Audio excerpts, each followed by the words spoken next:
Vaksinasi COVID-19 terus digencarkan oleh Sumatera Selatan hingga kini, bahkan sampai ke pelosok daerah.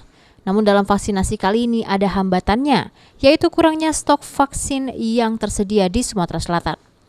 Dari hasil rapat yang dilakukan beberapa waktu yang lalu, DPRD Sumatera Selatan dan Dinas Kesehatan Sumatera Selatan berencana akan melakukan upaya jemput bola dengan mendatangi kantor Kementerian Kesehatan guna meminta penambahan vaksin COVID-19. Langkah itu sendiri dilakukan menurut Rizal Kennedy, anggota DPRD Sumatera Selatan dari Komisi 5 sebagai upaya mendukung program percepatan vaksinasi yang kini sedang gencar dilakukan oleh pemerintah Provinsi Sumatera Selatan. Senin rencana kami akan ke Kementerian Kesehatan, kan, minta juga didamping oleh dari Dinas Kesehatan Provinsi untuk jemput bola. Artinya kita sampaikan satu yang real, ya, kondisi yang ada di Sumatera Selatan ini, bahwa kita untuk capaian 1 juta COVID sebagaimana program pemerintah, ya kita siap mendukung, tetapi antusias masyarakat yang mau divaksin, vaksinnya banyak kosong.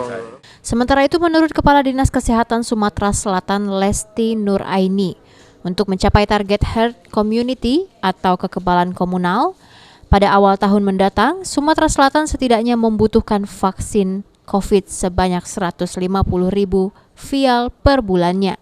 Kita harapkan sebulan kita mendapat 150.000 vial supaya bisa selesai di akhir tahun 2021 atau awal tahun 2022. Oh, jadi kita ditarget 150.000 vial ini, ya?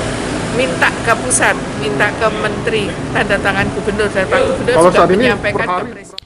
Hingga sejauh ini, jumlah vaksin yang diterima oleh Sumatera Selatan dari pemerintah pusat baru sebanyak 400 dosis per bulannya. Firman Hidayat, PAL TV.